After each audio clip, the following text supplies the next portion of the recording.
Choking can happen to anyone, anywhere, and at any time. In a severe case, it can be absolutely life-threatening. There are far too many choking deaths every year. Ask any emergency consultant. The feeling of panic and distress that a severe attack causes, you would not wish on anyone. There are up to 4 minutes where relatively little brain damage has occurred. But after those 4 minutes, the situation becomes more and more serious as those vital seconds tick away. Most people have experienced the fear of watching a loved one choke, and although most cases end in the obstruction being cleared, far too many young, old and vulnerable people have lost their lives to this common medical emergency. In fact, choking is the leading cause of death in children.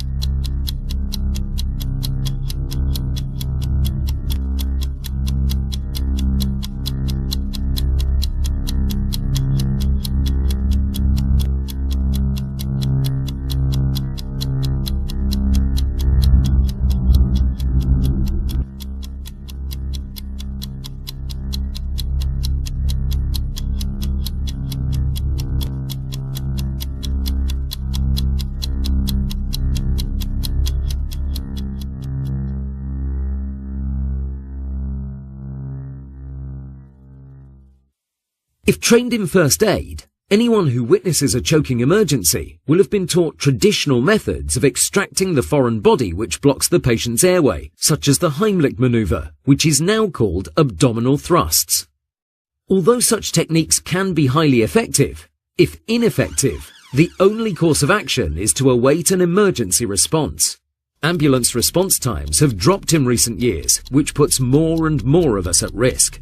Knowing that it only takes 4 minutes for brain damage to possibly occur in someone choking, this is a costly wait. Experts at D-Choker LLC are only too aware of these facts, and as a result have worked tirelessly over the last few years to research and bring to production the D-Choker. We believe that the D-Choker is 99% risk-free. We've tried it on ourselves on many occasions, hundreds of times, and we've had no side effects. When you speak of side effects, you must think, have you ever looked up on the side effects of the Heimlich maneuver? There are hundreds of different incidents that can happen using the Heimlich, and there's thousands of things that happen every year that are serious trauma to folks. Also, there's probably 30 to 40% of the people you couldn't pick them up if you wanted to. There's no way you're going to be able to administer it. And if you administer it wrong, you got a problem. Now, we don't say don't use the Heimlich. We just say we prefer to use a less of a risk. We believe ours is 99% risk-free. The principles behind the D-Choker are simple. The device sucks the air from a patient's airway behind the obstruction, in turn sucking out the debris which has been blocking it. The mouthpiece attached to the D-Choker resembles a traditional oxygen mask, but has an integral tube which is fed into a patient's mouth, which depresses the victim's tongue, allowing maximum access close to the obstruction. Once the mask is sealed around their face, the first aider gently pumps the air out through the attached respirator for up to 3 seconds. This process can be repeated after a brief rest to allow the lungs to reinflate. What seems like such a simple piece of equipment could indeed be the decider between life and death. The D-Choker is endorsed by leading first aid training companies, paramedics, and medical consultants. It is being introduced in first aid training courses across the UK and Europe, and being placed alongside defibrillator cabinets as now regarded as equally important. If you think that choking is a predeterminant, that is one of the causes of cardiac arrest, anything we can do to prevent that has to be good. So part of what we're trying to do is to say to people, look, it's great having a defibrillation in the community. If anything goes wrong, you've got something there to help somebody. But maybe what we should be doing is actually saying, let's try and prevent it from happening in the first place.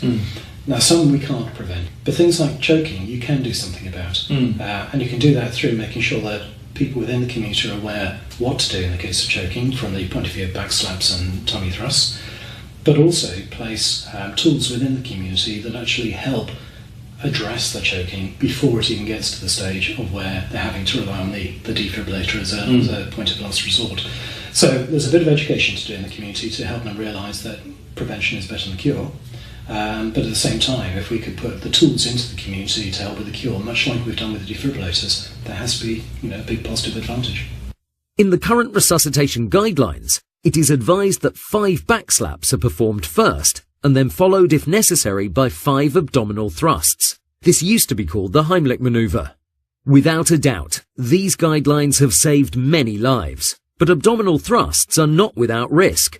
There are many recorded cases of internal injuries where the technique has not been performed perfectly by a layperson and resulted in an accident and emergency admission in its own right. Now, here are a few very important questions.